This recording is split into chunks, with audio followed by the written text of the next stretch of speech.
मुद्रास्फीति money inflation, मुद्रा स्फीति से आशय है। मुद्रा प्रसार एक ऐसी प्रक्रिया है जिसमें कीमतों में वृद्धि होती है और मुद्रा का मूल्य घटता है। कीमतों में वृद्धि होती है, मुद्रा का मूल्य में घटता है। ठीक है। अन्य शब्दों में यह एक ऐसी स्थिति है जब अधिक मुद्रा की मात्रा कम वस्तुओं का पीछा करती है। क्लॉथर मुद्रास्फीति वह अवस्था है जिसमें मुद्रा का मूल्य गिरता है और वस्तुओं का मूल्य बढ़ता है। पीगू क्या बोला था? पीगू मुद्रास्फीति के बारे में, मुद्रास्फीति वह स्थिति है जबकि आय उपार्जन क्रिया के अनुपात में मौद्रिक आय अधिक तेजी से बढ़ती है। ग्रेगोरी ने क्या बोला? ग्रेगोरी ने बोला क्रय की मात्रा में असाधारण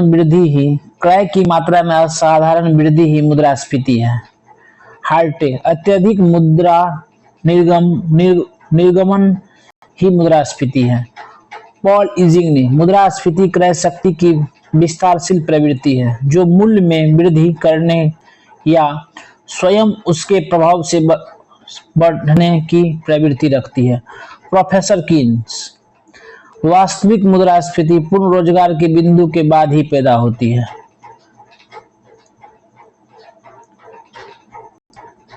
पूर्ण रोजगार स्तर से पूर्व होने वाली कीमत वृद्धि को कीन्स ने आंशिक स्फीति का नाम दिया।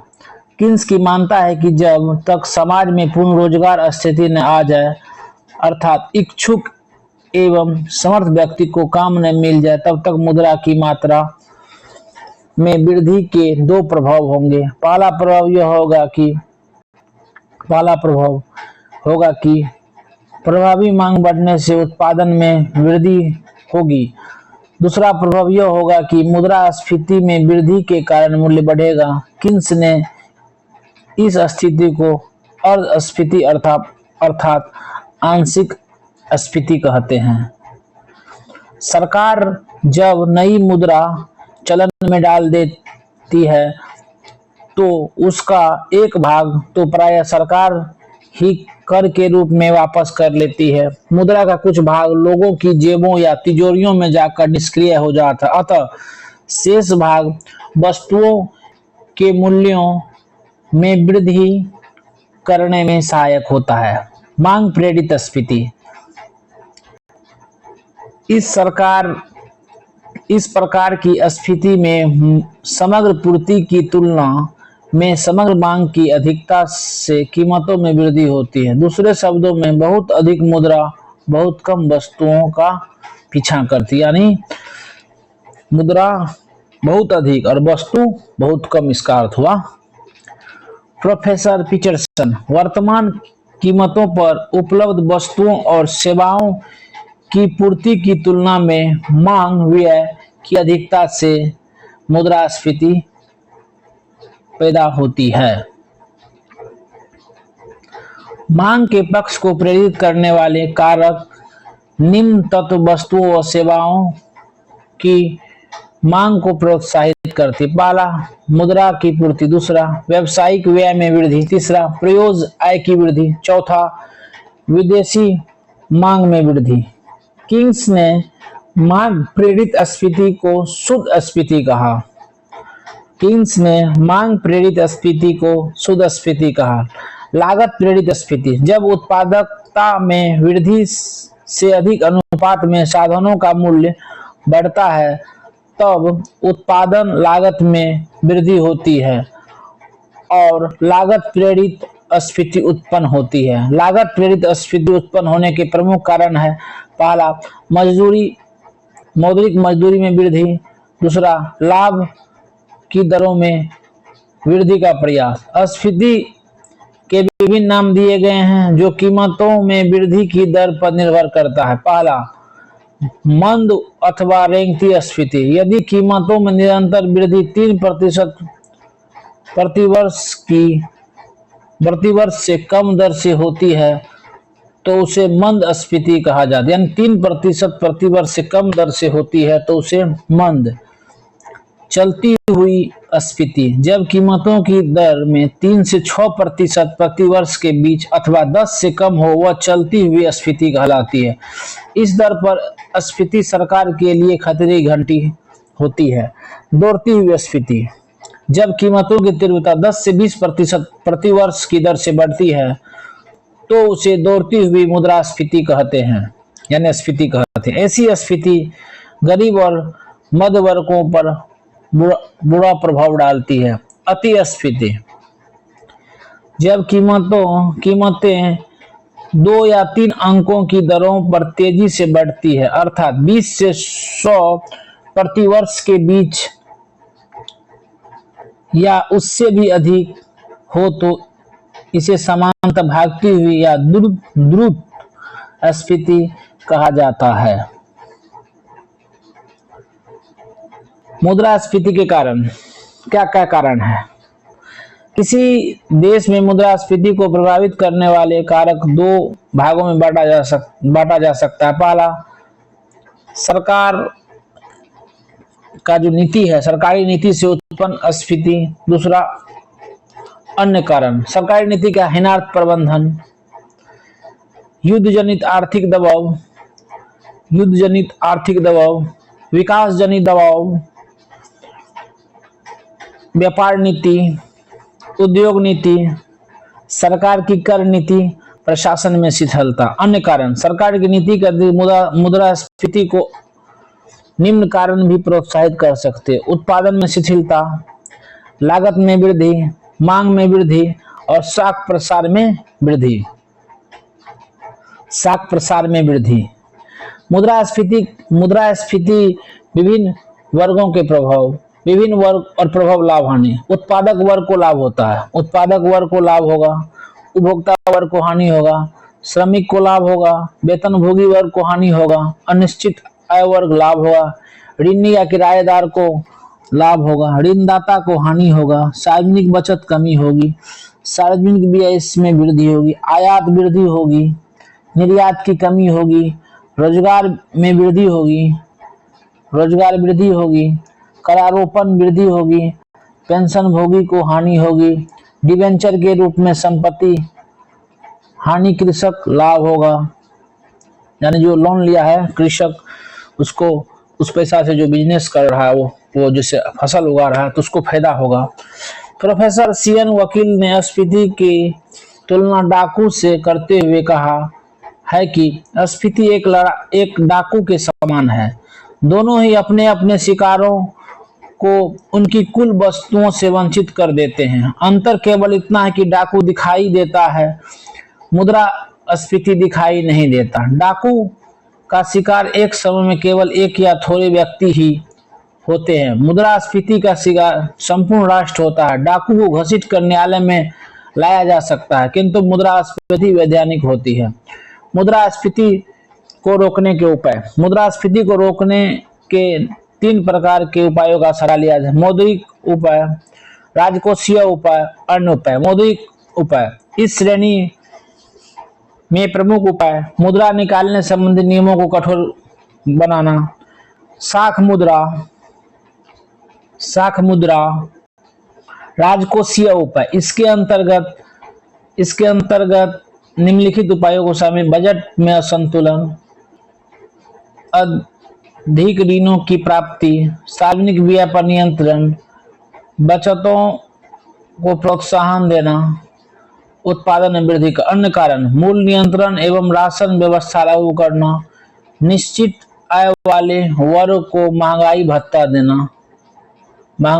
देना। मुद्रास्फीति का प्रयोग दवा की भांति ही करना उचित है। जब वह भोजन की भांति प्रयुक्त होना आरंभ हो जाता है तभी सामाजिक और आर्थिक दोष उत्पन्न होना आरंभ हो जाते हैं। मुद्रास्फीति को अफीम की भांति समझा जाना चाहिए, जिसका प्रयोग औषधि के रूप में किया जाए तो लाभदायक होता है, किंतु आदत पड़ने पर वह कार्य क्षमता एवं शरीर का विनाश भी कर सकता है।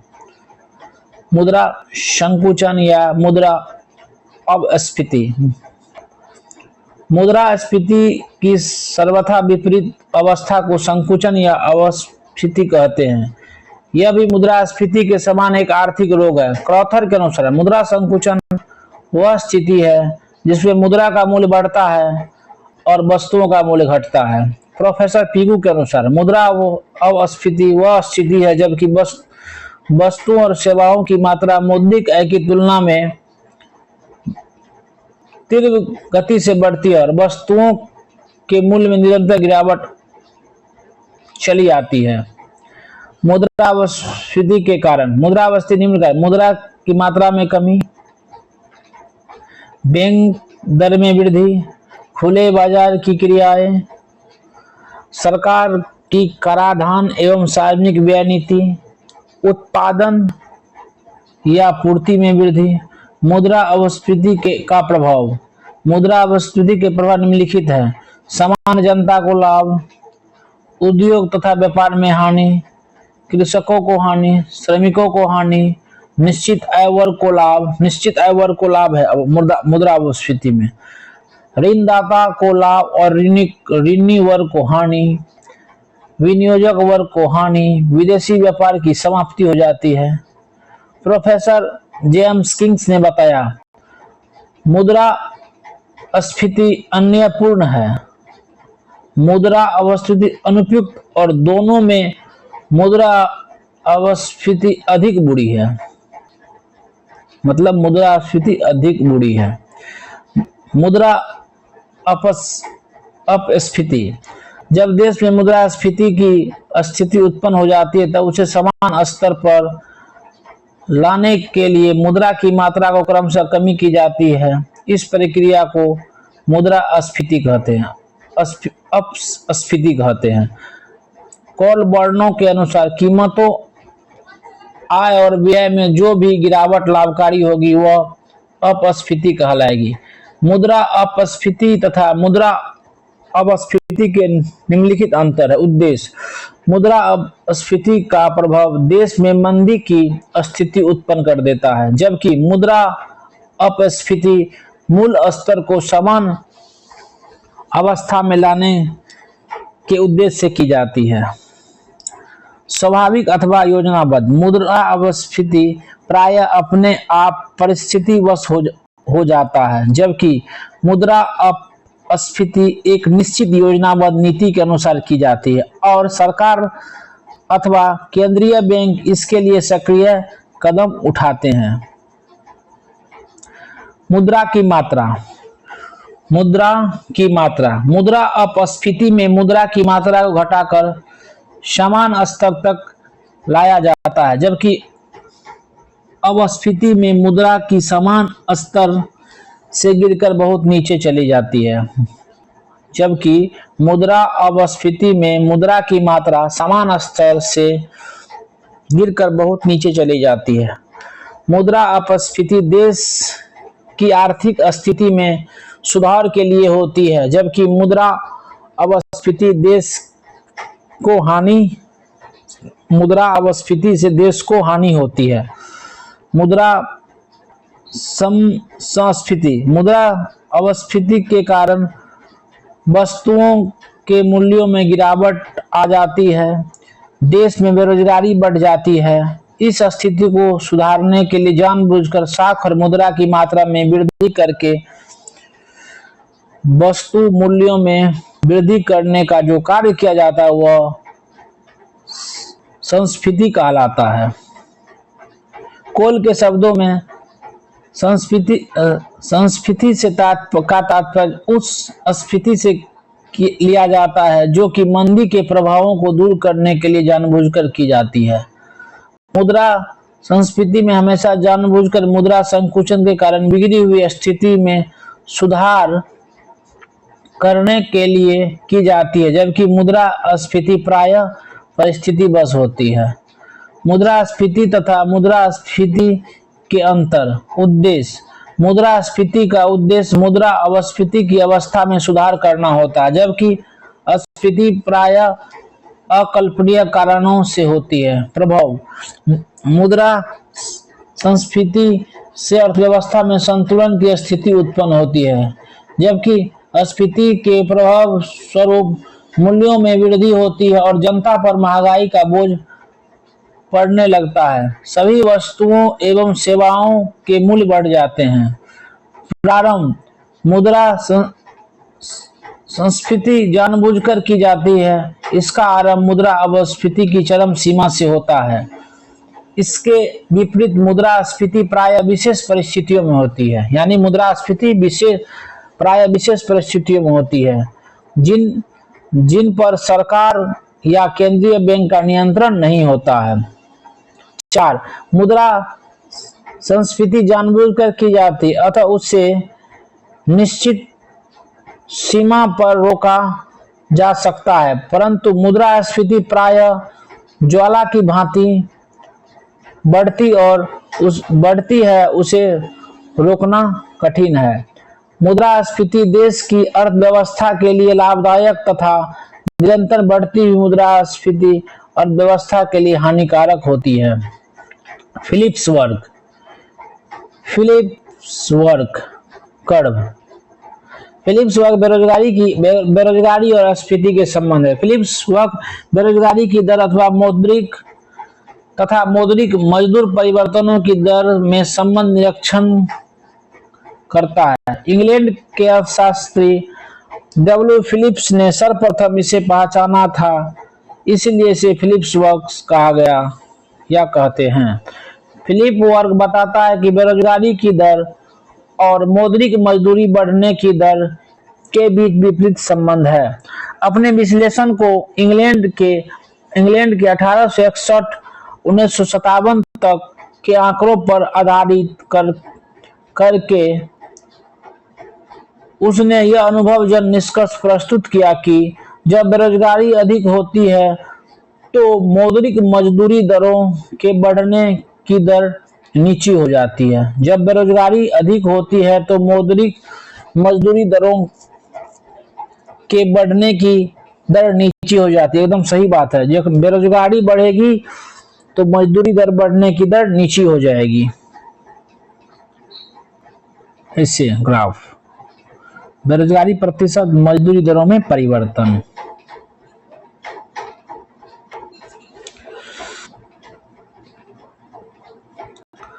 उपर्युक्त चित्र ए फिलिप वर्ग को दर्शाता है। ए जो है ए और ए फिलिप वर्ग को दर्शाता है। फिलिप वर्ग AU1 जब बेरोजगारी का प्रतिशत है तो डेल्टा W बटा डेल्टा W1 यदि बेरोजगारी में कमी लानी होती है अर्थात बेरोजगारी दर पर U2 प्रतिशत करनी है तो मजदूरी की दर डेल्टा W में वृद्धि करनी है। बिना मजदूरी में वृद्धि के बेरोजगारी दूर नहीं की जा सकती। बिना मजदूरी में वृद्धि करने से बेरोजगारी दूर नहीं की जाए। मजदूरी में वृद्धि के फलस्वरूप लागतों में वृद्धि होती है, जिसके कारण कीमतों में वृद्धि होती है, अर्थात मुद्रा प्रसार होता है। इस प्रकार यदि बेरोजगारी घटानी है तो मुद्रा प्रसार को स्वीकार करना होगा। पूर्ण रोजगार के स्तर पर अस्थिरता के युगल लक्ष्यों के साथ प्राप्त नहीं किया जा सकता। यदि अस्थिरता लानी है तो पूर्ण रोजगार नहीं होगा। यदि अस्थिरता लानी होगी तो पूर्ण रोजगार नहीं होगा। यदि पूर्ण रोजगार लाना है तो अस्थिरता नहीं आएगी। यदि पूर्ण रोजगार लाना है तो अस्थिरता नहीं आएगी। प्रसार रोजगार की लागत है। रोजगार बढ़ाने के लिए प्रसार और प्रसार के रूप में त्याग करना पड़ेगा। यानी इसमें जो है रोजगार बढ़ाने के लिए प्रसार और प्रसार करना पड़ेगा।